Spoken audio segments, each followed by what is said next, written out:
Bonjour et bienvenue dans cette 10e vidéo du défi 30 jours de vidéos sur l'hypersensibilité. Aujourd'hui, je vais vous partager 4 erreurs que font tous les hypersensibles. Vous, oui, y compris moi. Je suis sûr que vous êtes tous passés par ces erreurs-là. Peut-être vous les commettez encore, peut-être vous en avez déjà pris conscience et vous avez résolu le problème. Les personnes hypersensibles sont vraiment caractérisées pour avoir une vie intérieure profonde et riche, mais aussi elles sont caractérisées par le fait qu'elles réfléchissent énormément. Alors pourquoi je vous partage ces erreurs? On fait tous des erreurs. Moi, vous, tous ceux que vous connaissez. Faire des erreurs, c'est une sensation désagréable et c'est encore plus désagréable lorsqu'on n'en a pas conscience. Alors à travers cette vidéo, si vous êtes une personne très sensible, vous allez peut-être mettre le doigt sur des erreurs que vous commettez sans vous en rendre compte, bien qu'elles soient vraiment très évidentes, et peut-être que ça va vous aider à prendre plus de recul sur votre situation et puis à mieux vous ménager et à vivre un quotidien beaucoup plus agréable et beaucoup plus sain pour vous. Alors si vous n'avez toujours pas testé votre niveau d'hypersensibilité, je vous invite à le tester dans le quiz qui est dans le premier lien de cette vidéo. Une fois que vous avez répondu à 27 questions exactement, vous allez recevoir un mail qui va vous expliquer comment vous vous situez par rapport à la population. Alors la première des erreurs, la première grosse erreur, c'est de s'excuser en permanence. Ça, c'est un truc que j'ai pu commettre des tas de fois et en fait, si j'y fais pas attention, ça revient tout le temps. Ça revient tout le temps dans les interactions sociales.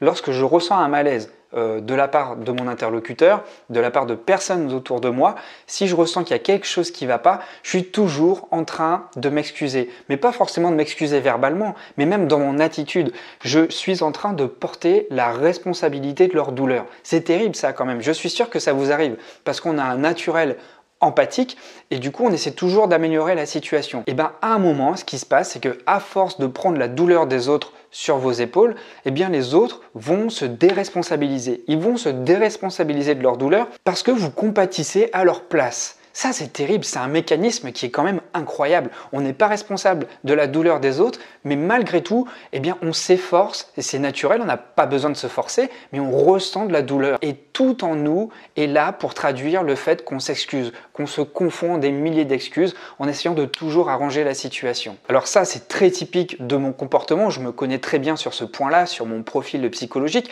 J'ai cette volonté d'être toujours ce bon garçon. C'est vraiment mon travers. Toujours vouloir être ce bon garçon. Le garçon bien éduqué, le garçon serviable, le garçon gentil. Voilà, le gars qui arrange toujours les choses autour de lui. Toujours avoir cette bonne étiquette, toujours avoir cette image sympathique. Mais il y a un moment, j'ai réussi à voir les choses en face et à me dire que je ne pouvais pas plaire à tout le monde, que je ne pouvais pas arranger toutes les situations autour de moi et que je ne pouvais pas sauver toutes les personnes non plus. C'est pas possible de porter toute la misère du monde sur ses épaules. Et en plus, j'avais cette fausse croyance qu'on n'allait pas m'aimer ou qu'on allait me rejeter parce que j'avais pas assez d'empathie envers la personne ou envers la situation. Alors c'est vraiment un problème si on s'excuse trop parce que plus on compatit avec l'autre, plus l'autre se déresponsabilise. Et en fait, à force de s'excuser, on laisse pas les autres agir. On les coupe dans leur énergie. Alors on est aussi coupable, mais coupable tacitement. Si l'autre n'agit pas aussi, c'est parce qu'il s'équilibre par rapport à votre position à vous, par rapport à la posture que vous prenez. Et bien, si vous avez toujours l'habitude de porter la misère du monde sur vos épaules, de prendre cette douleur pour vous, c'est mécanique. L'autre, il va se détacher, il va faire un pas de côté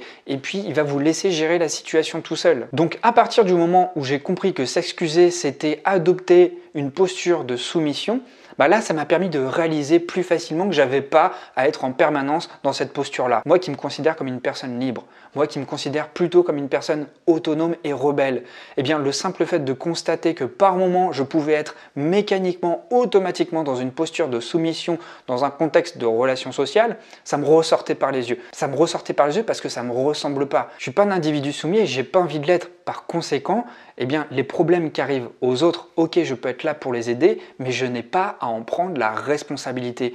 Et très souvent, lorsqu'on s'excuse, eh bien, on prend en compte les besoins de l'autre, mais on omet nos besoins à nous. On fait table rase sur nos besoins à nous parce qu'on met uniquement le focus sur les besoins de l'autre parce que ce qui nous importe dans ces moments-là, c'est juste la vie de l'autre. La vie de l'autre est l'image qu'on va renvoyer.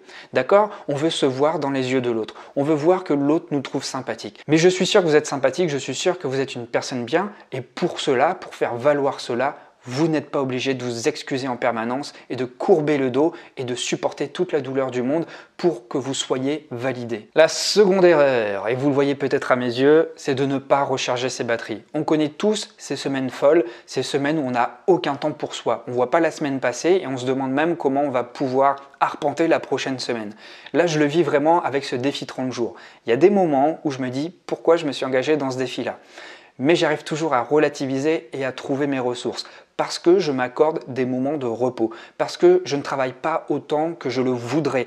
Et ça, je suis honnête envers moi, j'accepte d'être faible sur certains endroits, d'être faible à certains moments et j'accepte que j'ai des limites. J'accepte que j'ai des limites et que je ne peux pas aller aussi vite que je le voudrais, je ne peux pas être aussi bon que je le voudrais. J'aimerais faire des vidéos plus qualitatives, j'aimerais en faire beaucoup plus facilement, mais il y a des moments où j'y arrive pas. Lorsqu'on ne prend pas en compte ses propres limites, qu'est-ce qui y arrive? Eh bien, on arrive rapidement à l'épuisement et puis à l'accablement parce que plus on se sent épuisé, plus on se sent nul, plus on a des mauvaises appréciations de soi-même. Ça, c'est terrible parce que après on met le doigt dans un cercle vicieux. Plus on se sent nul, plus on redouble d'efforts pour regagner de l'énergie et pour réatteindre ses objectifs. Mais plus on fait ça, plus on se dégrade dans le temps. Et le pire dans tout ça, c'est que la fatigue, ça fait aussi émerger de l'anxiété. Pourquoi de l'anxiété? Parce qu'on n'arrive jamais à atteindre nos objectifs, on se dit qu'on ne va jamais être capable et on essaie de maîtriser l'immaîtrisable, c'est-à-dire la course contre le temps. Le temps, on n'y peut rien. Le temps, il faut être son ami. Et si on essaie de lutter contre le temps et de faire des choses qui sont métaphysiquement impossibles, eh bien, on se tire une balle dans le pied. Donc, très important de faire des pauses, de connaître ses limites, d'être honnête envers soi et de se dire « Ok, là-dessus, je suis faible, je prends la responsabilité de mettre cette chose-là de côté. » Si on continue sans se poser de questions et en ayant la tête dans le guidon, à ce rythme-là, on se brûle. On se brûle mentalement et on se brûle physiquement. Attention, parce qu'il peut vraiment y avoir des conséquences sur le plan de la santé vraiment irréversibles. Donc il est important d'avoir l'intelligence de s'arrêter et de se reposer dès que votre corps et votre esprit vous envoient les premiers signaux. Plus vous arrêtez tôt, plus vous augmentez vos chances d'atteindre vos objectifs dans un minimum de temps. C'est-à-dire que plus vous êtes dans une phase de marasme, plus vous êtes fatigué, moins vous y arrivez et plus vous tirez sur la corde, plus vous dépensez de temps à faire de la merde, en gros. Plus vous vous arrêtez tôt, plus vous rechargez vos batteries vite et plus vous pouvez retourner dans la course et rouler de manière optimale vers vos objectifs. Je comprends que ça peut être vraiment frustrant lorsqu'on a des objectifs et qu'en plus ils sont limités dans le temps, mais si vous ne prenez pas en compte votre énergie, là, vous allez directement à la banqueroute. La troisième erreur, c'est de tout mémoriser et tout analyser. Les hypersensibles, comme vous le savez, ont tendance à réfléchir beaucoup. Et à chaque nouvelle expérience, le cerveau enregistre une quantité incroyable de stimuli. Et après cette phase de stockage vient la phase analyse. Et c'est là que ça vous plombe. Prenons l'exemple d'une relation professionnelle où vous avez l'impression de marcher sur des œufs. Et à chaque fois que vous voyez cette personne et que vous retournez soit dans votre bureau, soit chez vous, vous vous posez un tas de questions. Qu'est-ce que j'ai pu faire de mal? Qu'est-ce que j'ai pu dire de mal? Qu'est-ce que cette personne pense de moi? Comment j'aurais pu éviter cette situation pour que cette personne me perçoive mieux? Comment se sent cette personne par rapport à moi? Est-ce que, en ce moment, cette personne pense-t-elle à moi à propos du problème qu'on a évoqué ensemble? Vous l'avez bien compris, c'est épuisant. Alors ce que j'ai vraiment appris de ce comportement qui est néfaste, même s'il revient par moments, c'est tout à fait naturel, c'est que c'est énergivore. Non seulement c'est énergivore, mais en plus c'est contre-productif.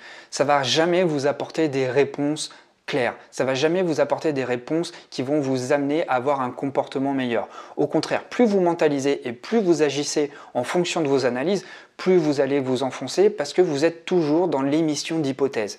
Ces hypothèses dépendent de votre matrice à vous, elles ne dépendent pas de la réalité en fait. Elles ne dépendent pas de la réalité objective. Et à force d'être toujours dans cette dynamique-là, c'est comme surcharger son emploi du temps. Vous allez vous épuiser. Alors mon naturel est comme ça, à toujours trop encaisser d'informations et à toujours les analyser parce que toujours cette image du bon garçon qui veut revenir et qui veut avoir cette image sympathique et qui veut toujours arranger les choses.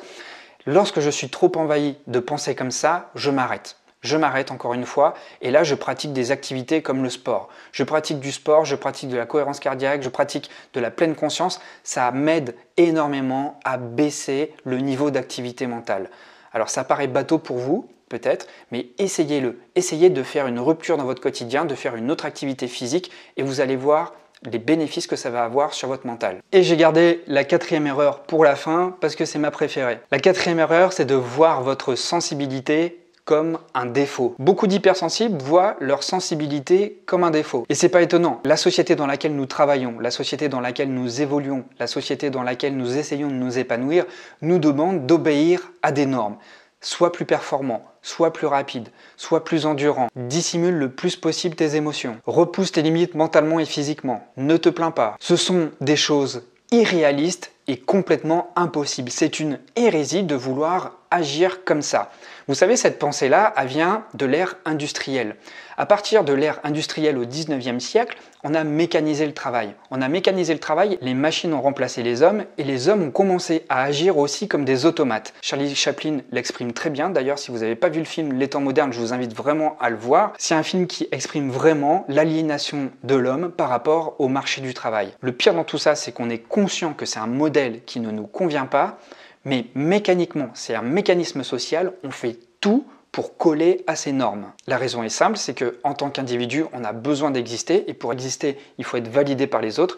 Pour être validé par les autres, il faut faire comme tout le monde. Et en plus, avec ces normes, on a l'impression de jamais suffire aux exigences de l'autre. Et donc, si on ne suffit pas, si on ne répond pas aux attentes, aux exigences des autres, eh bien, on ne satisfait pas l'autre. Si on ne satisfait pas l'autre, on n'existe pas entièrement. En tout cas, on ne donne pas une bonne image de nous. Par conséquent, on est prêt à tout pour être accepté. Ça, c'est terrible. On est capable de modifier nos traits de caractère pour passer plus facilement en société et notamment dans le monde du travail, mais aussi dans le monde de la séduction. Je vois beaucoup de personnes qui sont prêtes à modifier leurs traits de caractère pour plaire davantage. On est capable de diluer nos émotions, on est capable d'étouffer notre propre sensibilité pour ne pas faire de vagues et on est prêt à diluer notre essence qui est la base de notre existence, qui est la base de notre être-té pour ne pas se faire trop remarquer, pour être dans le consensus, pour répondre aux critères. Si tout le monde pense comme ça, si tout le monde réagit comme ça, si tout le monde ressent comme ça, eh bien je vais me forcer à ressentir comme ça. Parce que si j'apparais avec mon caractère à moi, si j'apparais de manière parfaitement authentique, je vais apparaître trop abrupte, peut-être trop rustique, peut-être pas assez sophistiqué, ou en tout cas j'ai la conscience intérieure que je ne réponds pas aux critères socio-culturels dans l'environnement autour de moi. Avec ces comportements-là, on prétend être quelqu'un qu'on n'est pas pour répondre aux normes d'une société. Alors là, vous vous rendez compte que c'est hyper nocif parce qu'on est dans la négation totale de notre propre être, on se trahit soi-même. Comme je l'ai dit dans la vidéo d'hier, on se viole soi-même parce qu'on refuse ses valeurs, on refuse sa sensibilité, on refuse ses traits de caractère. Mais bon sang, ça veut dire quoi? Ça veut dire qu'on se refuse d'exister. C'est juste impossible. Imaginez le malaise qui se cristallise à force de réagir comme ça en permanence. C'est comme ça qu'on devient malade, c'est comme ça qu'on développe des maladies chroniques, c'est comme ça qu'on devient dépressif, c'est comme ça qu'on n'a plus de rêve au bout d'un moment, c'est comme ça qu'on n'a plus le goût de vivre et c'est comme ça qu'on se désocialise de plus en plus. Alors pourquoi on fait ça? On fait ça parce qu'on veut plus d'argent, parce qu'on veut plus de statut, parce qu'on veut plus la reconnaissance des autres. Mais est-ce que vous reconnaissez? Est-ce que vous arrivez à vous considérer? Est-ce que vous avez de l'amour propre pour vous? Est-ce qu'être fidèle à votre propre personne, à votre propre nature, à votre propre sensibilité, à vos propres traits de caractère est moins important que les normes de la société? Ce que je pense, c'est que c'est complètement suicidaire de vouloir répondre à des critères d'une société malade. Vous le savez comme moi, il y a plein de choses qui ne vont pas dans cette société. Il y a plein de choses qui vont bien aussi. Mais vouloir essayer de répondre à des critères qui vous rendent malade, qui ne vous correspondent pas et qui vous amènent à une propre négation de vous-même, ça ne peut jamais amener de bonnes choses. Sur du court terme, c'est tenable. Mais pensez à ce que peut être votre vie sur du long terme si vous êtes tout le temps en train d'étouffer la personne que vous êtes. Très important, ne brisez pas vos fondations, ne diluez pas l'essence qui fait que vous êtes une personne unique pour répondre à des normes génériques qui sont différentes de votre singularité. Voilà, c'était tout pour cette vidéo. Alors je reconnais, c'était un petit peu coup de gueule aujourd'hui. J'étais un petit peu vénère, hein, mais des fois ça fait du bien. Ça fait du bien de dire les choses. Et puis voilà, comme je l'ai dit en tout début de vidéo, avec la première erreur qui est de toujours s'excuser, eh bien c'est vrai, on ne peut pas être toujours consensuel. On ne peut pas toujours dire que tout est beau, etc.